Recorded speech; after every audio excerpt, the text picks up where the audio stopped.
Un convegno intitolato Parrocchie, istituzioni, turismo, collaborazioni possibili, voluto e realizzato da Don Andrea Vena, parroco di Bibbione. Intervenuti personaggi di spicco per riflettere insieme sulla cooperazione tra la comunità dei fedeli e il turismo.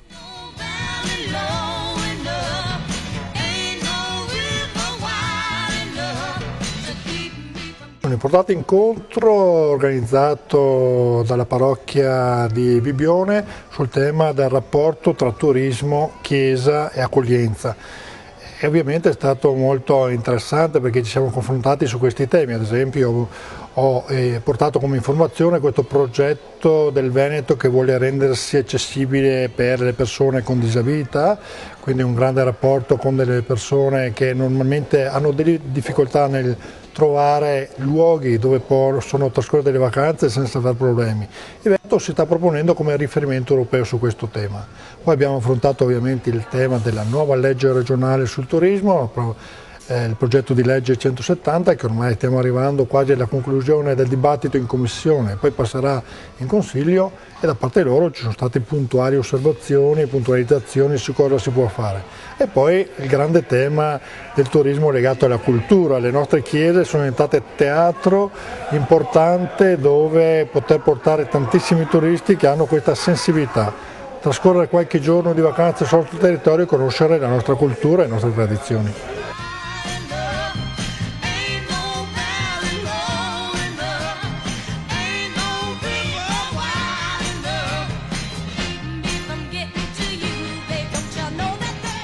La Regione Veneto si conferma prima regione in Italia. Nel 2011 abbiamo registrato complessivamente un più 8% per quanto riguarda gli arrivi e un più 4% per quanto riguarda le presenze. Gli arrivi sono i turisti che sono arrivati, che sono stati 15.600.000, le presenze, quante notti trascorse, stiamo parlando di 64 milioni di presenze. Tutto ciò genera un fatturato di circa 15 miliardi di euro, quindi diventa un'industria vera e propria. È un primato che il Veneto vuole mantenere e che vorrebbe confermare anche nella prossima stagione. I primi 3 mesi dell'anno ci danno un segnale positivo, non importantissimo ma comunque positivo, di un più 2% nei primi 3 mesi, con picchi di un più 30-40% di arrivi da quei mercati cosiddetti emergenti come la Russia, come il Sud America e così via. Questo ci fa ben sperare, considerato anche che la stagione invernale non è stata eccezionale per mancanza assoluta di neve, ma comunque io spero che nei prossimi mesi si possa recuperare e dare al Veneto ancora questa opportunità di crescita socio-economica attraverso il turismo. Wait before you close the curtain.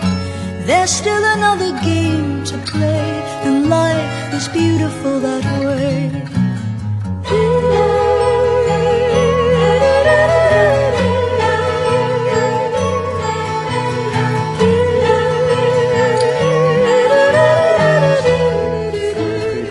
A me è piaciuto moltissimo questa sintonia totale anche con gli enti pubblici. L'assessore regionale è stato molto attento ad accogliere anche delle istanze che provengono dal mondo religioso, ma non tanto in chiave politica, proprio in chiave di valoriale, in chiave culturale, in chiave di proposta.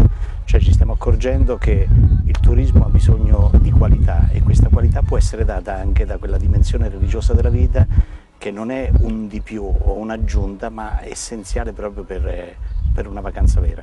Nato dalla curiosità, dall'interesse del giornalista Matarazzo Giuseppe di Avvenire, curatore della pagina Economia e Turismo di Avvenire appunto, che si è incontrato con questa realtà proprio dialogando con i suoi colleghi in redazione. Da lì è nato il desiderio di capire e di investigare su questo modello Bibbione, dove parrocchie, istituzioni, imprenditori, conferenza episcopale italiana in sinergia lavorano per offrire una proposta culturale ai turisti che qui arrivano e quindi garantire loro un'ospitalità e un'accoglienza calorosa ma anche di un certo livello valoriale.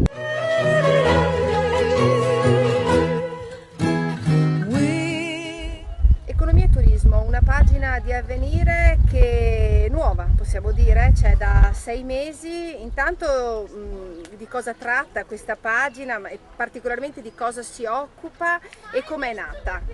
È nata dalle sollecitazioni che sono arrivate un po' dall'esterno, nel senso che la crisi ci ha aperto un nuovo mondo e nuovi settori che sono diventati strategici per uscire fuori da questo momento di grande difficoltà. E il turismo è sicuramente il settore strategico per l'Italia, perché l'Italia ha sicuramente un grande patrimonio artistico, culturale, paesaggistico, balneare, e dal turismo arrivano tantissime esperienze positive di crescita, di aziende, di imprese che fanno utili e riescono ad affrontare in modo dignitoso la crisi. Allora, quando si pensa al turismo si pensa spesso al viaggio, al divertimento, al relax, ma non si pensa a quello che c'è dietro al turismo, che ci sono imprese, ci sono ristoranti, ci sono aziende, ci sono alberghi, tutto questo fa economia. Allora abbiamo intercettato questo settore come importante per la nostra economia. Nelle realtà editoriali, mediatiche, il turismo viene affrontato sempre come il viaggio, invece noi abbiamo cercato di vedere il turismo come impresa, come sviluppo, come economia. Da qui la pagina Economia e Turismo che abbiamo lanciato il novembre scorso e che sta riscuotendo interessanti riscontri, perché stiamo incontrando imprese, stiamo incontrando tour operator e stiamo vedendo che fare viaggio, fare turismo ha un significato particolare, lo ha per lo Stato, ma lo ha anche per i territori, tant'è che siamo qui a Bibbione a raccontare un'esperienza positiva di turismo.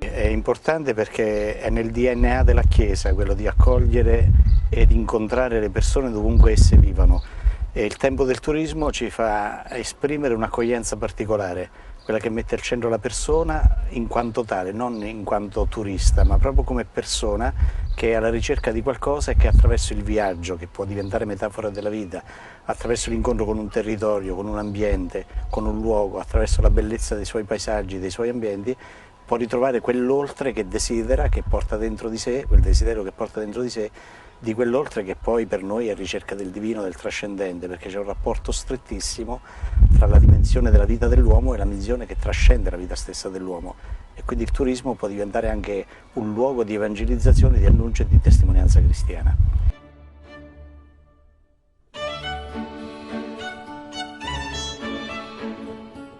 Il tempo della vacanza, il tempo del riposo e della quiete è un tempo privilegiato, per questo anche il Magistero dei Papi, espresso in tutti gli Angelus domenicali del tempo estivo, sia di Giovanni Paolo II, del Beato Giovanni Paolo II, sia di Benedetto XVI, mettono in evidenza come è un tempo particolare, che non è vuoto, che non è inutile, ma che è un tempo per l'uomo e soprattutto per la sua ricerca di verità interiore.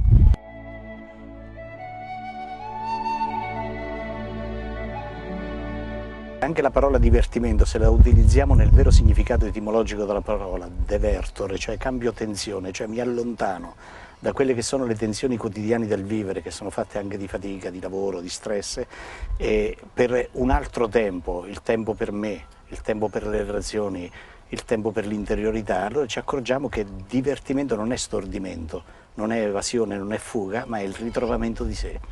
E quindi anche quello è un tempo per godere anche delle bellezze del creato, della natura, dell'ambiente che il Signore ci ha donato.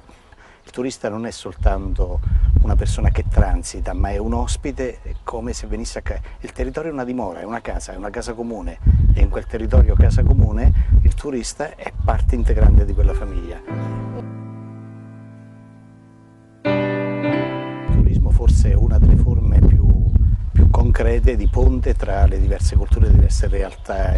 Anzi, molti temi delle giornate mondiali del turismo parlano di avvicinamento culturale, parlano di cultura della diversità che si incrociano e quasi si fondono in unicità, e quindi sicuramente il turismo è anche questo, anzi noi pensiamo che possa esserlo ancora di più, perché appunto ti fa incontrare il visitatore non tanto come uno che fruisce di un servizio, ma che si incarna nelle realtà e non solo se ne fa carico, ma l'apprezza come parte di sé. Una vegetazione che parte dalla proposta umana, dai valori, e in fondo la località turistica è un punto di frontiera, incontriamo tutti, non incontriamo solo i credenti.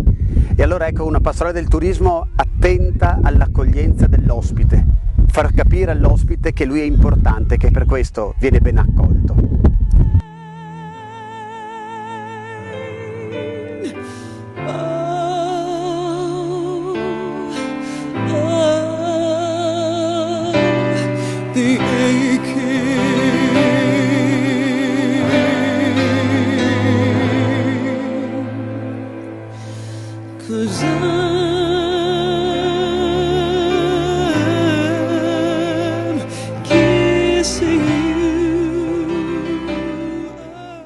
La parrocchia di Bibione è famosa per essere molto attiva anche con i turisti che scelgono Bibione per le loro vacanze.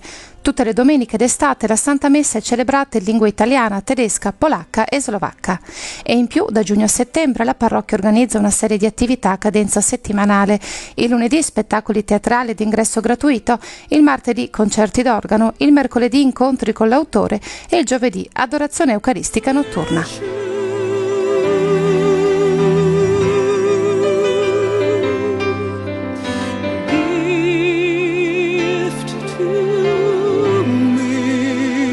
Siamo alla 7ª edizione di questa proposta Bibione guarda all'avvenire, è una proposta culturale che si snoda attraverso la proposta di spettacoli teatrali, di concerti, di conferenze, accanto a proposte spirituali, penso alla lezione divina del giovedì o alla notte bianca, quando per tutta la notte inizieremo tra 15 giorni, la chiesa resterà aperta fino alle 8 del mattino con l'adorazione eucaristica e disponibilità di colloqui e confessioni. A parte dopo tutte le celebrazioni dell'Eucaristia, anche della lingua italiana, oltre italiana, tedesca, slovacca e polacca.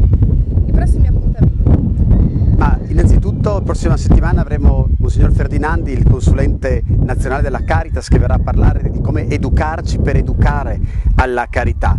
La settimana scorsa abbiamo avuto la gioia di avere con noi John Pridmore, questo giovane ex criminale inglese che si è convertito e adesso è un uomo di evangelizzazione. Abbiamo la grande festa di Avvenire con i mass media cattolici in primo piano a metà luglio, quando il direttore di Telechiara, di Avvenire, di Famiglia Cristiana, del Settimanale Diocesano si ritroveranno attorno allo stesso tavolo per valorizzare e discutere sul valore dei mass media cattolici, un'opportunità in più sul panorama italiano soprattutto. Bibione è un'esperienza singolare, almeno qui nel nord-est, una grandissima sinergia tra enti locali, enti pubblici, la parrocchia, il consorzio del turismo locale. È un modello da esportare? Direi di sì, e proprio di modello Bibione parleremo anche in una delle prossime uscite della pagina di economia e turismo, perché abbiamo visto che in una realtà come questa è possibile far conciliare l'impegno di più attori che vivono nel territorio e che si parlano fra di loro, e dove addirittura anche la parrocchia diventa un momento aggregante, unificante di quello che è fare promozione bene. Bibione è un modello perché ho visto che insomma è un punto di riferimento del turismo per le famiglie, ma anche qui, che è una piccola comunità, non è neanche un comune, ho scoperto poi successivamente che riesce però da 2500 abitanti ad ospitare anche 200.000 persone ogni giorno in estate. Allora cosa può fare la parrocchia, cosa possono fare le istituzioni? Beh, mettersi in rete e offrire una proposta culturale che va oltre il turismo, che accoglie il viaggiatore, in modo da dare qualcosa di più, per cui chi viene a Bibione trova anche altro, trova un'esperienza che è quella che propone anche la parrocchia, quindi benvengano queste esperienze e che vengono esportate, e da qui speriamo che si possa lanciare anche un messaggio positivo.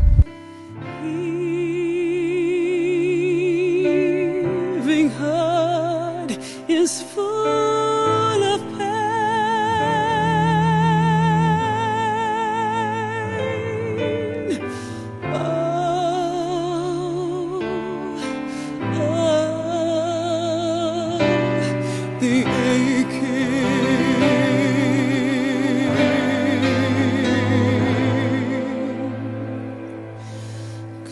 heaven.